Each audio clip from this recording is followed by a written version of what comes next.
Recognizes Andrew Hebert, Chairman of the Committee on Order of Business, for a report.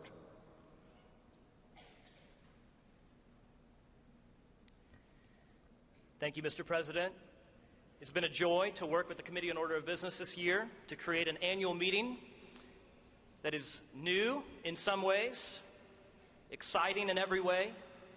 Our committee has worked hard to create a program that reflects the President's vision for clear agreement, visible union, and extraordinary prayer for great awakening. We've tried to create a more logical flow, a streamlined schedule that maximizes our opportunities to celebrate the things that make us most excited about being Southern Baptists. There's some new things to note about the program this year. I want to draw attention to just a few highlights. This morning we will hear the President's message at 9:30, followed by a first ever joint seminary presentation, report, and question and answer time, presenting a unified front among our seminary presidents in their mission to educate 18,000 of the sharpest minds, the hottest hearts in evangelicalism, the next generation of pastors, missionaries, and evangelists who will serve the church all across the globe. We've managed to fit about 90% of the business, including all of the elections, into today's afternoon session, which will be tight, concise, and focused. Tonight will be a catalytic moment in the history of our convention as we participate in a national prayer gathering for Great Awakening. It will be broadcast on radio, television, and internet all across the nation.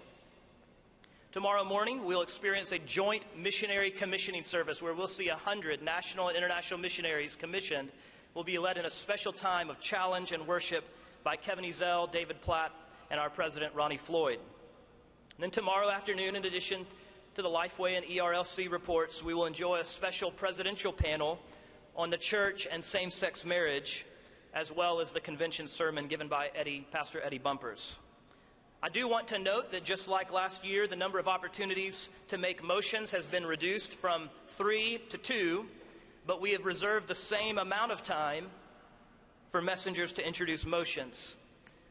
I want to remind you to please check the daily bulletins as you come in to receive the most current information on the schedule. Helpful information can also be found on the SBC annual meeting iPhone and Android app. I want to make sure that you're aware of an important opportunity that is available to you as messengers. If you would like to make a motion and you need help formulating that motion in the proper format, we have an honorary parliamentarian, Craig Colbreth, who is made available to you. He is at the desk area to my left. There are arrows further down to the left that you can follow. Someone will be there to help you, introduce you to Craig, and he can help you to formulate that motion. He will be a resource to you messengers in that regard. As always, there are minor changes that occur in the schedule after the official program has been printed. This year there are two. First of all, the second election of officers has been moved from 3:57 this afternoon to 3:12 to provide additional time to count votes.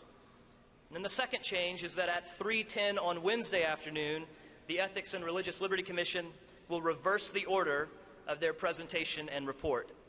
These updated times are printed accurately in the Tuesday Part 1 bulletin as well as on the SBC annual meeting app. With that, Mr. President, on behalf of the Committee on Order of Business, I'm excited to move the adoption of the Order of Business as printed in the SBC Bulletin, Tuesday, Part 1. Thank you, Dr. Hebert. The question is on the adoption of the Order of Business. Are you ready for the question? As many as are in favor of adopting the printed Order of Business, raise your ballots, please. Thank you. You may lower your ballots. And those opposed, would you please raise your ballots? Thank you. The affirmative has it, and the Order of Business is adopted. Thank you so much, Order of Business Committee of the Southern Baptist Convention under Dr. Hebert's leadership. They've done a terrific job, and thank you so much for your ministry and your assistance to us in this vision that God has given us to pray together for the next great awakening in the United States of America.